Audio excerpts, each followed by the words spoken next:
ئەم کاتتان باش بەڕێزانم، من کامەران حاج عومەر لەگەڵ ستافی باسی ڕۆژ لە خزمەتتان داین. ئەمڕۆ ئێمە لە نێو سنتەری شاری مووسڵین، باسی ڕۆژمان بردۆتە نێو شاری مووسڵ. ستافی باسی ڕۆژ ئەمڕۆ شەقام و کۆڵانەکانی شاری مووسڵ بەسەر دەکاتەوە. ئێستا ئێمە لە پشتەوەی ئێمە زەی دیجلە دەبیندرێ، لەم لاوە پردی سەی مووسڵ دەبیندرێ کە بەشێکی ڕووخاوە. هاتوچۆکان وەکو دەبیندرێ جەنجاڵیە لە نێو مووسڵدا، شەلەل بووە ژیان لە نێو ئەو شارەدا. ئێمە هەوڵ دەدەین لە ڕووی ئەمنیەوە، لە ڕووی بنیادنان و ئاوەدانکردنەوە، لە ڕووی خزمەت گوزاری، لە ڕووی تەندروستی، لە ڕووی پەروەردەیی بەپێی توانامان بەرپرسان و هاوڵاتیانی ئەم شارە بدوێنین و لە نزیکەوە بەرچاوڕوونی بدەین بە بینەرانی کوردستان 24 سەبارەت بە دۆخی ئێستایی شاری مووسڵ. لەگەڵمان بن.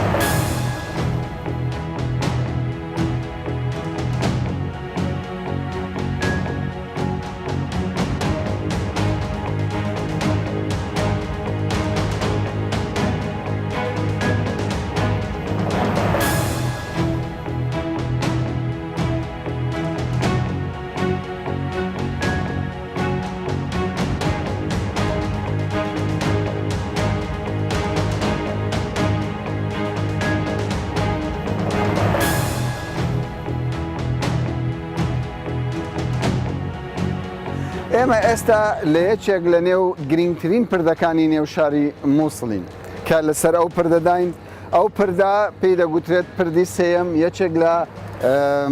پردە گرنگەکانی هاتوچۆی ئۆتۆمبیلە کە لە پێش هاتنی داعش ئەم پردە کارێکی باشی دەکرد، لە بەردەم هاوڵاتیان خزمەتێکی زۆری پێشکەش دەکرد. ئەوەی کە سەردانی شاری مووسڵی کرد بێت ئەم پردە بە باشی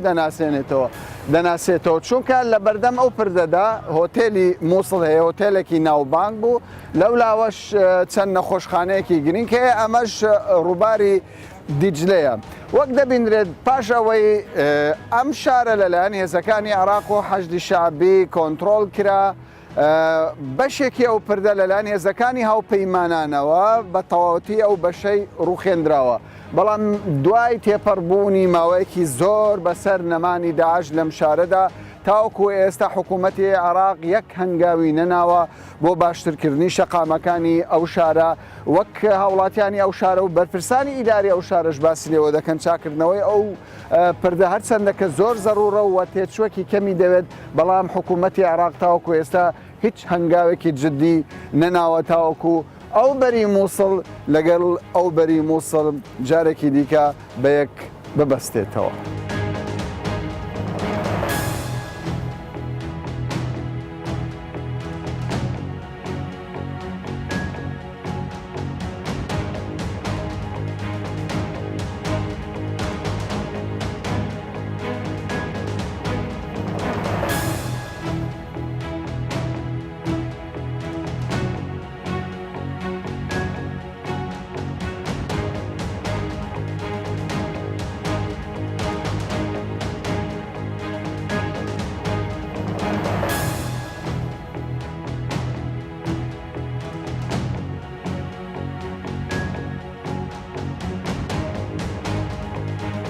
ئێستا ئێمە لە شوێنێکی گرنگین لە نێو شاری مووسڵ، لە شوێنێکین کە بۆ دەوڵەتی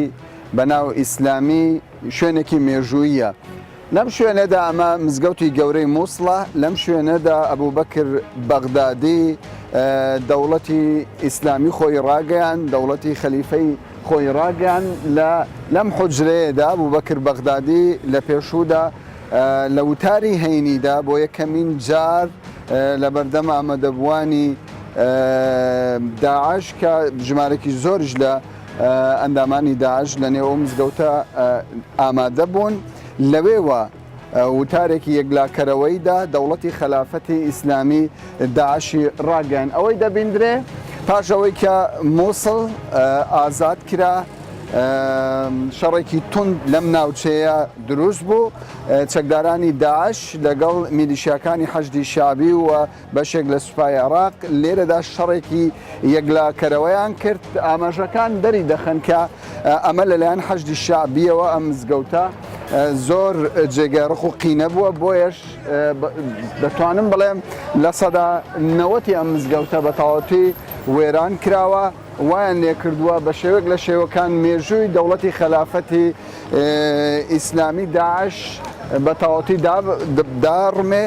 و پێویستی بە ئەوەدانکردنەوەیەکی تازە هەیە ئەمە ئەم شەقامەیە کە دەیبینن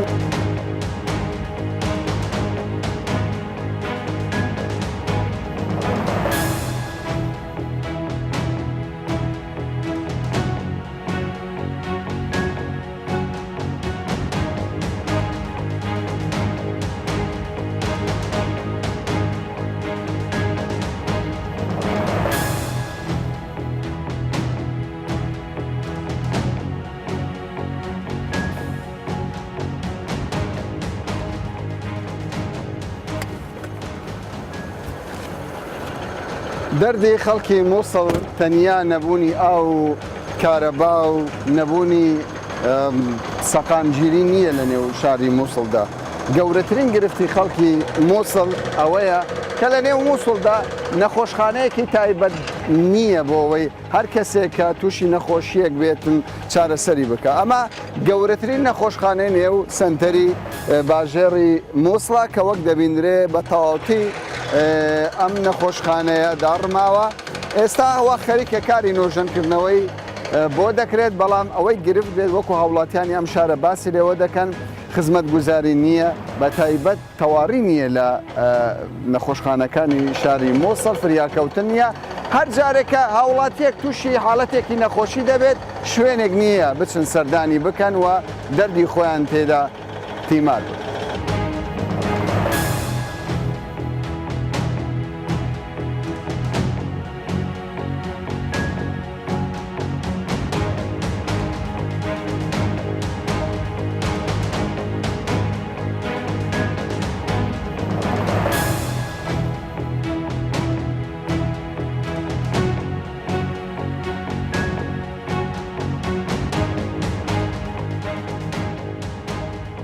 پاشەوەی داواکاریەکانی خەڵکی مووسڵ لەلایەن بەرپرسانی باڵای حکوومەتی عێراق پشتگوێ خراوە و تاوکو ئێستا هیچ کەسێک بەدەم داواکاری ئەوان ناتون بەشێک لە دانیشتوانی مووسڵ ئامادەنین گفتوگۆ لەگەڵ میدیاکان بکەن پێیان وایە هەر قسەیەک دەکەن قسەکانیان بە بەلاش دەچێت بەڵام ئێمە قەناعەتمان بە چەند کەسێکێنە کە لە نێو شەقامی فاروقن لە نێو شاری مووسڵ خەڵکی ڕەسەنی ئەو شارن پێمان باش بوو بزانین داخوازی ئەوان چێ مەرحەبا ئوستاد. سڵاو ئوستاد. ئەهلا وسهلا سەرچاو. ڕەوشی ئێستای ئێوە مووسڵ چۆنە؟ ڕەوشی ئێمە کارەساتە ئەوەی دەیبینی ئەوە ڕەوشەکەمانە پێمانیان گوت وەرن بگەڕێنەوە شار ئەوە گەڕاینەوە پارەمان سەرف کرد دوکانەکانیشمان کردەوە ئەوە دەیبینی بارودۆخمان چۆنە ئێستا کەسێک بێت ئێرە چۆن دەتوانێت بێتە دوکانەکانمان بەکوێ دابێت بەڕاستی لە کارەسات دەژین ئێمە لە گەورەترین کارەسات دەژین دوکانەکانمان کردەوە بەڵام زیان دوای زیان پێمان دەکرد کار هەیە زۆر لەسەر خۆیە زۆر سوپاسی ڕێکخراوەکان دەکەن ڕێکخراوەکان کار دەکەن حکوومەت لەکوێیە چ خزمەت گوزاریەک پێشکەش دەکات هیچ شتێکمان لە حکوومەت نەبینی ئێمە لەم شەقامە پرسیارمان لە شارەوانی کرد گوتیان بڕۆنە لا ڕێکخراوەکان حکوومەت دەڵێ بڕۆنە لا ڕێکخراوەکان بە چاوی خۆمان خزمەت گوزاری حکوومەتمان نەبینیوە ئەی ئاو کارەبا چۆنە لە مووسڵ ئاو ئێستا وا خەریکن بۆ ئاو ڕادەچێشن کارەبا ڕۆژان ئەگەر 2 سەعات کارەبا هەبێت زۆر بەکەمی کارەبامان هەیە ئەی ڕەوشی ئەمنی چۆنە؟ ڕەوشی ئەمنی بەپێ ڕۆژەکانی ڕابردوو زۆر خراپە بەڕاستی خراپە ڕۆژێک لەملا ڕۆژێک لەولا تەقینەوە هەیە ئەگەر ڕەوشی ئەمنی باش باە دۆخەکە باشتر دەبوو ئێستا خەڵک دەترسن زۆر دەترسن خەڵک ناتوانن کار بکەن چۆن دەڕوانە دوا ڕۆژی خۆتان دوا ڕۆژمان نادیارە خوا دەزانێت چیمان بەسەر دێت نازانین ئەی قوتابخانە منداڵەکانتان دەچن بۆ قوتابخانە؟ قوتابخانە نییە ینی زۆر کەمە ئەم خەڵکی ئێرە دەستنە شوێنێکی دوور بۆ قوتابخانە ئەی نەخۆشخانەکان چۆنن؟ کوا نەخۆشخانە شتیوان نییە دەڵێن نەخۆشخانەی فریاکەوتن هەیە بەڵام بەس قسەیە هیچ شتێک لەم شارە بە ناوی نەخۆشخانە نییە زۆر سوپاس بەخێر بێن سەرچاوان.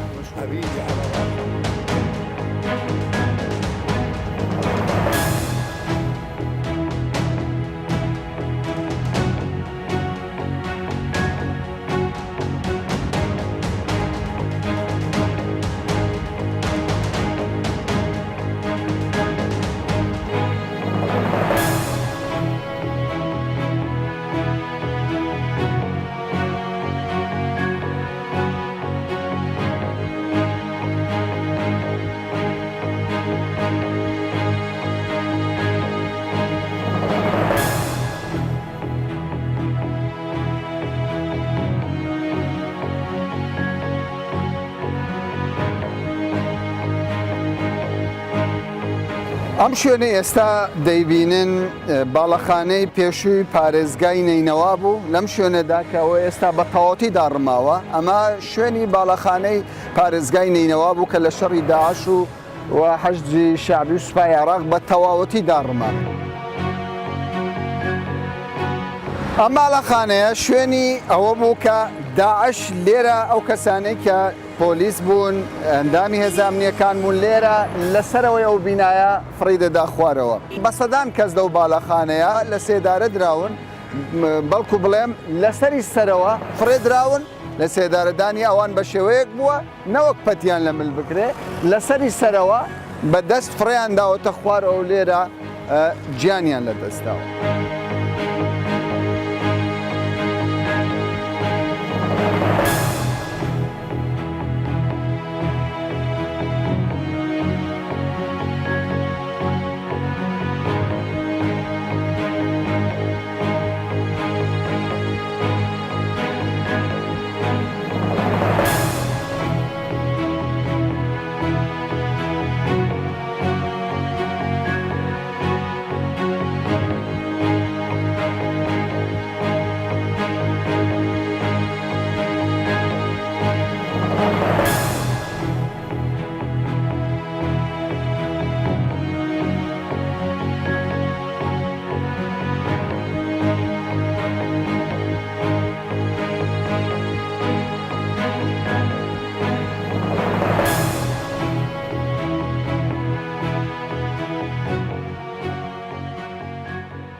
ئێستا ئێمە لە نێو سنتەری شاری مووسڵین و بە تایبەتیش لە باڵەخانەی پارێزگای مووسڵین و میوانی بەڕێز عەبدولقادر شنگالی جێگری پارێزگاری مووسڵین. بەڕێز عەبدولقادر سڵاوتان لێبێت. سواز بۆ ئەو دەرفەتە.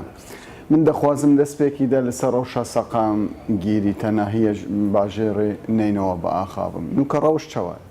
ڕەوشی مووسڵ هەتا حدێک باشە. يعني خلك كم قارن بيجن البري تشبي موصل قلق خلك زفريفا بس خل بري راسش موصل ده عندك مشكله هنا وكو مالك خلكك خرابنا قلق مالك ويران بوين او خلك نشيا بزفرتني او كودت الخلك باجاري موصل او مشكله قالنا من مشكله امني قالنا من او ادمان العراق ده بهترش يعني اسكارن بيجن بهترش نوت الصديق زفرين يعني خلكك يزور كتيا بري تشبي موصل ده شكو خلك بري راس هتافي قافي نيتوا وبو خلكك بزفري تجبر فيشندي قربالغ كازور البري تشبيش موصل معايا حياة بريفت شتل خلكك روجانا يعني سر فقريا سر كارخ وسر وكو بري داعش بيتن بس ايش قال لي خدماتها بيشك مشاكل تهين خدمات روجانای موکو پارێزگەها مووسڵ بە ئیمکانیاتنی باش من پشتی دێمە سەر خەدەمات بەس نوکە من سەر ئەو دەخوازم بە ئاخابم گەلێک جار بەرپرسین ئەم لە ئەو لە وسا دەبێژن مەترسیە داعش نوکە زێدە بوویە لەسەر ئشعالی ئەمنی و مەترسیە داعشش ئەژی کارم بێژن تەزیدە بووە ئەژی کارم بێژمەتە بەس ئەوە نەزیدە بووە ئەوە حەقیقەتێک بوو یعنی داعش وەختی ئەعلان کردین کو مووسڵ ڕزگار بووە اش داعش وي وقتي هر خلق داعش ما بو قالك خلق عناصر دوان قالك ما بون البارزقها موصل ده قالك شي حتى النيم نازح هذا هبون قالك هبون ما بون وكان بيجن شان النفستيه ما بون فيغا وشان حركات تكون طبعا حدود فكريجي حدود عراقي فكري القل سوريا جي او مشكله قالك منظمه هاتوا شونك هيا اللي داعش موجود الموصل السوريا ده واول موجود الجزيره باريزغا موصل لجبر فيشندي فترك يعني تقريبا اسكارن بيش ما بهترش هيبك يا اما ظان حركات وان هنا اجهزه نجي معلومات هنا اكيد زادت الحركات شد بهتر للجنوب موصل وجزيره لجنوب موصل وجزيره حضر حتى تنشي رخي انبار حتى حدود سوريا حركه زور هي في اجهزه امنيه طبعا روجانا مع متابعه او تشتانت كن روجانا معلومات هين روجانا متابعه جهدك استخباري قالك موظن جديه كرن بس تشتكي فرودان التاليه الداخلي باجاري موصل دشي بن ابا ما ترسيه وخلكك يا ترسي عايش في شندي افجي اسكارن بيج متى يعني نام يعني هكرت مقارنه بك وبري داعش جبت بري داعش درباسي موصل جبت از بجمتا تقريبا من هر لا موصل من دوام ذكر وي وقت يجي تقريبا هر الهاي فيدا دجاره سجاره رودانه امني الموصل ده تشدون يعني هر الباريس جاي ديجي تشد نفتشتانا بس وكو موصل بيشتي رزقار كرنا موصل وقت تشتكي غريب وقت يا فرودان شيبوي رودانا بري حفتك تقريبا او رودان وقت تشيبوي تشكش روداني دوسا تشينبو شطرن بين المفخخ تشينبو من الموصل ده بتاقن بيشتي رزقار كرنا اف بيش ما ترسيكر سر خلقك وخلقك بيجي ترسي باش هندك جار دبيجن اگر كت نجارك دني موصل دست داعش هنا هندك جار وصا دبيجن او براستي او ما ترسي هنا امن بهورنا كما تشتانا بس وكو ما ترسيد امنيت هاي ما ترسيد امنيت هاي بس وكو جارك هذه تر موصل بكبيا دست داعش ده من بهورناكم موصل بكبيا دست داعش ده شكو اگر عندنا اسباب حقيقي وقت جارا بري موصل كتي دست داعش ده واسباب حقيقي فيغا في نينن اسباب حقيقي هندير والوي فتره فتره 2000 وشاردي او خلافات السياسيه القل بغدا مشكله بون خلافات اجهزه امني القل خلككي وبهوريا خلككي باجهزه امني جنتاتنا اجهزه امني وي وقتي الداخلي موصل ده بطايفيت كار اينان دجي خلكي موصل وي وقتي ارضيك بيدا كر كداعش بيدر باس بيفيغا او ارضيه نينا من بهورناك وقتي خلكك وبخاصه خلق جي تقريبا 2 صاله البندست 6 صاله البندست داعش دجي مال الفيري ظلمه داعش ديتو وادبيج مند هاري كارن القل داعش كجارك هذه قبول بكن داعش درباس بوقتي خلقني هاري كاربي داعش اكيد داعش نشت جارك هذه درباس بوصل بس وكو خروقات الامني اف خروقات ما متوقعين طبعا ما متوقعين هاجر اجراءات الدرستينين ورقرتن زيد ترجي بين بفتره بي يعني زيد تربي بين اجراء فان خروقات الامنيه فيغا روداي زۆر باشە سەبارەت بە ڕەوشێ کوردان لەوێ باژێڕێدا نوکە ڕەوشێ کوردان چاوایە ینی تهدید لەسەر کوردان هەنا بە تایبەت گەلک میلیشیا هەنە لێرە میلیشیا وەکی حەشدی شعبی فيغا نعاود دركب من قلت اول فيغا الداخلي باجاري موصل ده شما ترسي سروان او ديما نبيست يعني بس اود يعني ازبيش متى الداخلي موصل ده فقرانا هندك كسا فيغا في نادرست يعني كنكارن فقرن هندك او جي ما ترسيها يعني تظاني مثلا كابرايك بيشمرقية كابرايك لا اسايشة كابرايك كادرك متقدمة لحزبك او زحمة فيغا في فقرية موصل شكو تظاني ميليشيات تهين الداخلي باجاري موصل ده او ميليشيات نتعامل كن سر قال شخصك كوتشكو كرده نعم راستي مرو بيجتن نب في رنجي تعاملت كتن بس يعني هر مروف توقعت كتكون في شكل روجك تعاملي باشە نوکە چەند ئاوارە هەنە ینی گەلک ئاوارە هەنە نوکە لە هەرێمی کوردستان هەمی خەڵکی باژێر نینەوانە خەڵکی باژاری مووسڵێ سنتەری باژاری مووسڵ گەلک ئاوارە دەرە نەمانە ئیدمان ئەوت هەندێک گەلک ژێت زڤری نەبە گەلک ینی ئەسکارم بێژمەتە ئاواری سنتەری باژاری مووسڵ نۆتش سەدیەت زڤری نەبە اي سنوره بارزگانين ناس سنوري بارزگان موصل هر منطقه كتايبت يا اخويا مثلا انا مكارم بيجت وكو شنغار وكو سهل نينوى وكو حتى بمخبورة النشي ابا هر منطقه كي اسباب يدخوها يعني مثلا الشنغاري مكارم بيجت دهش صدي نزفري نبا او جي اسباب يدخوها الزمار او اسبابنا شنو يعني تعامل ميليشيا كان هر منطقة كي أسباب إخوانا مثلا الشنغاري ده سبب رئيسي خلقك نزفري وحتى فيغا خلقك الكامبا جي تقريبا بويا شهر صالة بيهتر الشهر صالة سبب جي أو بكاكا يلوري سبب دوي تعاون ميليشيا حشد الشعبي القلب بكاكا يعني محاولة كنكو واقع كي بيدا بكن الشنغاري ده دجي وي خلقي او خلقي دركفتي الشنغاري كجارك هذه او خلق فنغاري حتى يعني فيغا في قبيلنا كان اداره شرعيه الشنغالي فغاري حتى فيغا في مدير ناحيه وقائم مقايم ورئيس مجلس همي فيغا في الدرفي الشنغالينا بريد دو اسبوع ما محاوله كريم بخل قلوان شونكم ام بشنا الشنغالي جارك هذه اداره فغارنا وردا جارك هذه مقاربن خدمتها بزفرين الشنغالي وجارك هذه افضل دست بافضل عنك كرني بكن الشنغالي لمخابن او هندك كسهات تابعي فكا كبونو طبعا ابدع ما حشده شعبي نهێلان ئەم دەرباسی نهێلان پارێزگەها مووسڵ دەرباسی شنگاری ببێ جارەکە دەم زیێنەوە ئیدارە شنگار طبعا گەلمە بۆەوە طبعا باش تو بەحسی خڕوقاتی ئەمنی دەکەی بەگەڕینە پێشمەرگەی بۆ هەندێک ناوچێن ژێر کۆنتترۆلە پارێزگایەنینەوە تو بە باش دەبینی یان بە خراپ ئەم هەمووی کەس نکارێ ئینکار بکە دەورەی پێشمەرگەل پارێزگەها مووسڵدا ینی دژمنێ پێشمەرگە بەری دۆستی پێشمەرگە ئەو زانێتن دەورێ پێشمەرگە چەندە کوجارە دیتر ئەمنیەتێ بەگەێرە پارێزگەها مووسڵدا ئەم هەموو زانن پێشمەرگە دەها شەهیددان هەتانێکی شنگالی ڕزگار کرد دەها شەهیددان هەتانێکی زمار وانکێ و سەدا مووسڵ ڕزگار کرد دەها شەهیددان هەتا ڕێ خۆش کرد کوجارێکا دیتر جێشە عێراقی بێ مووسڵ ڕزگار گوێی خۆ لە ئاخافتنەکە حیدەر عەبادی کرد دەبێژی 8 ملیار دلارمە بۆ ئاوەدانکردنەوە باژێڕێ مووسڵ و پارێزگاینینەوە تەرخان کردی ئەو پارە بڕاست هات بۆ ئەو باژێرە 1 دینار نەهاتی تەرخانکردن بۆ ئاوەدانکردنا مووسڵ حتا vêgavê rastî yanî mîheniyet bikar nehatiya înan li daxilî parêzgeha Musil bû avedankirinê. Wextê to ev karî te bi serê Musil dihatî mefrûz ciheteka tinê hat ba destnîşankirin ew cihet wan ihsaiyata durist bike ka demar çend e û ka çend emwal. Başa nûka kêşeyê Musil çi ne? Li ser ava karabaya xizmetguzarî Kêşê Musil ser hemî tiştê çikû bajareka wêran bûye. Parêzgeha Musil wêran bûye. Ev parêzgeha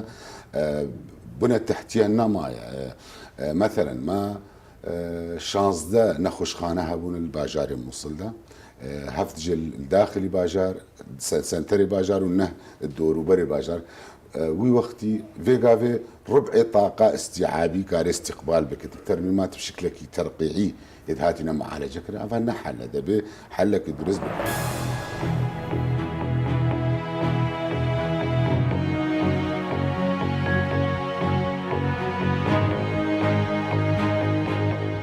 یەکێک لە شوێنە هەرە پیرۆزەکان بە تایبەت بۆ کوردان لە جیلی ڕابردوودا کە سەردانی مووسڵیان دەکرد دەبوو تەنیا سەردانی ئەم شوێنەش بکەن. ئێرە چ شوێنێکە؟ ئێرە شوێنی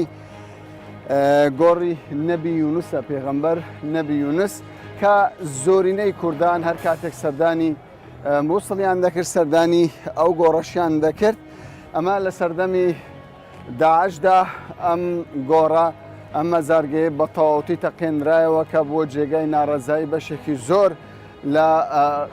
سوننەکان کە بە شوێنێکی پیرۆز دادنراوەی دەبیندرێ ئەمە گۆڕی نەبی یونس بوو کە زۆرینەی کوردان لە جیلی ڕابردوودا بە باشی ئێرەیان بەبیر دێتەوە کە دەهاتن لێرە خێریان دەکرد و دوعایان دەکرد و هەر کاتێک کە دەهاتنە ئەم شوێنەدا تا ڕادەی خۆشببختیان دەبینیم. بە بەراورد لەگەڵ ناوچەکانی دیکەی مووسڵ ئەم شوێنە و دەوروبەری ناوچەی نەبی یونس تا ڕادەیەک جموجۆڵی هەیە بازرگانی تێدا دوکان هەیە و خەڵکێکیش لێرە ژیان بژێوی ژیانیان بەدەست دێنن لەگەڵ ئەوەشدا گۆڕەکەی نەبی یونس بە تەواوەتی وێران بوو و بە تەواوەتی داڕماوە چاوەڕێن ناکرێت جارێکی دیکە ئەم شوێنە دووبارە ئاوەدان بکرێت.